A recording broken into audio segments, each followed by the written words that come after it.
Hi friends, welcome to Paris home food. இன்றைக்கி டேஸ்டியான சுவையான சேப்பக்கிழங்கு வறுவல் எப்படி செய்யலாம்னு சொல்லித்தரேன். இந்த சேப்பக்கிழங்குக்கு நம்ம ஸ்பெஷலாக ஒரு மசாலா வறுத்து பொடி பண்ணி பண்ணுறதுனால இந்த சேப்பக்கிழங்கு ரொம்ப நல்ல ஒரு டேஸ்ட்டாக சூப்பராக இருக்குங்க. ஒரு தடவை இந்த மாதிரி பொடி போட்டு செஞ்சு பாருங்கள், அவ்வளோ சூப்பராக இருக்கும். இந்த சேப்பக்கிழங்கு வறுவல் சாம்பார் சாதம், ரசம் சாதத்துக்குலாம் சாப்பிட்றதுக்கு சூப்பராக இருக்கும். ஒரு தடவை இது மாதிரி சாப்பிட்டாங்கன்னா மறுபடியும் இதே போல் செஞ்சு தர சொல்லி கேட்பாங்க. அவ்வளோ சூப்பராக இருக்குங்க.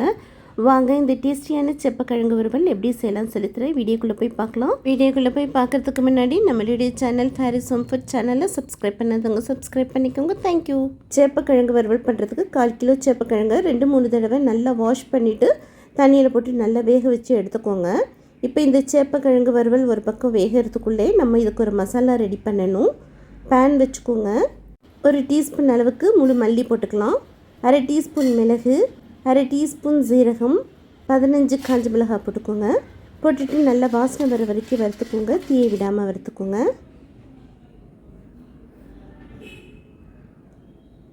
பாருங்கள், இந்த அளவுக்கு நல்லா வறுத்ததும் ஆற வச்சுட்டு மிக்ஸி ஜாரில் போட்டு தூள் பண்ணிவிட்டு வந்துடுங்க.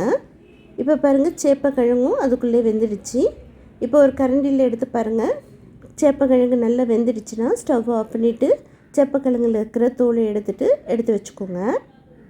இப்போ பாருங்கள், சேப்பக்கிழங்குல இருக்கிற தோலெல்லாம் எடுத்து வச்சாச்சு. இப்போ வறுத்த பொடியும் பொடி பண்ணிவிட்டு வந்தாச்சு. நல்லா கமன்னு வாசனையாக இருக்குங்க. இப்போ வாங்க சேப்பக்கிழங்கு வறுவல் பண்ணுறதுக்கு பேன் வச்சுக்கலாம். எண்ணெய் ஊற்றிக்கோங்க. 1 டீஸ்பூன் அளவுக்கு உளுத்தம்பருப்பு போட்டுக்கோங்க. 1/4 டீஸ்பூன் அளவுக்கு கடுகும் போட்டுக்கலாம். கொஞ்சமாக கருவேப்பிலை இலையும் போட்டுக்கோங்க. 8 பல்லு பூண்டை நல்லா இடித்து போட்டுக்கோங்க. வாசனையாக கமன்னு இருக்கும். வாய்வு ப்ராப்ளம் இல்லாமையும் இருக்கும். அடுத்து சேப்பக்கிழங்கு வேக வச்சுருக்கிற சேப்பக்கிழங்கையும் போட்டுக்கலாம். சேப்பக்கிழங்கை முழுசாகவே போட்டிருக்கேங்க, ஏன்னா இது சின்னதாக தான் இருக்குது. ஒருவேளை நீங்கள் பெரிய சேப்பக்கிழங்கா போடுறதா இருந்தால் கட் பண்ணி போட்டுக்கோங்க. இப்போ ஒரு 1/4 டீஸ்பூன் மஞ்சள் தூள், தேவையான அளவுக்கு உப்பு போட்டுக்கலாம். போட்டுட்டு 1 நிமிஷம் நல்ல எண்ணெயிலேயே சுருள வதக்கிக்கோங்க.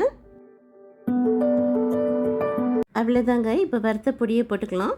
இந்த பொடி 1/4 கிலோவுக்கு அதிகம் தாங்க. மிச்சம் இருக்கிற பொடியை நீங்கள் கண்ணாடி பாட்டிலில் போட்டு வச்சிட்டிங்கன்னா அடுத்து நீங்கள் உருளைக்கிழங்கு, கருணக்கிழங்கு, வாழைக்காய்லாம் பண்ணும்போது தனியாக பொடி பண்ணணும்னு அவசியம் இல்லை. இந்த பொடியை போட்டுக்கலாம். வேலையும் சீக்கிரமாக முடிஞ்சிடுங்க. அவ்வளோதான்.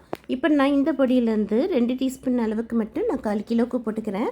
உங்களுக்கு எக்ஸ்ட்ரா காரம் தேவைப்பட்டதுன்னா நீங்கள் எக்ஸ்ட்ரா போட்டுக்கோங்க. 1/4 கிலோ சேப்பக்கிழங்குக்கு இந்த 2 டீஸ்பூன் மட்டும் போதுங்க. அவ்வளோதான். இப்போ நல்லா 1 நிமிஷம் மட்டும் நல்லா ஹை ஸ்பீடில் வச்சு கிளறி கொடுத்துக்கோங்க.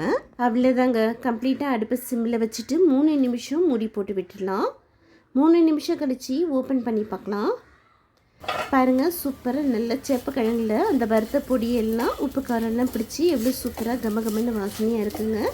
அவ்வளோதாங்க. கடைசியாக கொஞ்சமாக கொத்தமல்லி இலையும் தூவிட்டிங்கன்னா சூப்பரான சேப்பக்கிழங்கு வறுவல் ரெடிங்க. வாங்க இந்த சேப்பக்கிழங்கு ஒரு பிளேட்டுக்கு மாற்றிக்கலாம். பாருங்கள், சூப்பரான சேப்பக்கிழங்கு வறுவல் ரெடி ஆகிடுச்சிங்க. ரொம்ப நல்ல சூப்பராக இருக்குங்க.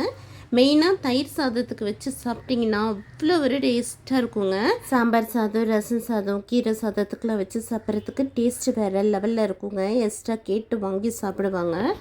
ஒரு தடவை இந்த மாதிரி சேப்பக்கிழங்கு வறுவல் செஞ்சு கொடுத்த பாருங்கள், கண்டிப்பாக எல்லோரும் மறுபடியும் இதே போல் வேணும்னு கேட்டு வாங்கி சாப்பிடுவாங்க. அவ்வளோ சூப்பராக இருக்கும். இதே போல் செஞ்சு பார்த்துட்டு எப்படி இருக்குன்னு கமெண்ட் பண்ணுங்கள். இந்த வீடியோ பிடிச்சிருந்ததுன்னா மறக்காமல் லைக் பண்ணுங்கள், ஷேர் பண்ணுங்கள், சப்ஸ்கிரைப் பண்ணுங்கள். தேங்க்யூ ஃபார் வாட்சிங். பை.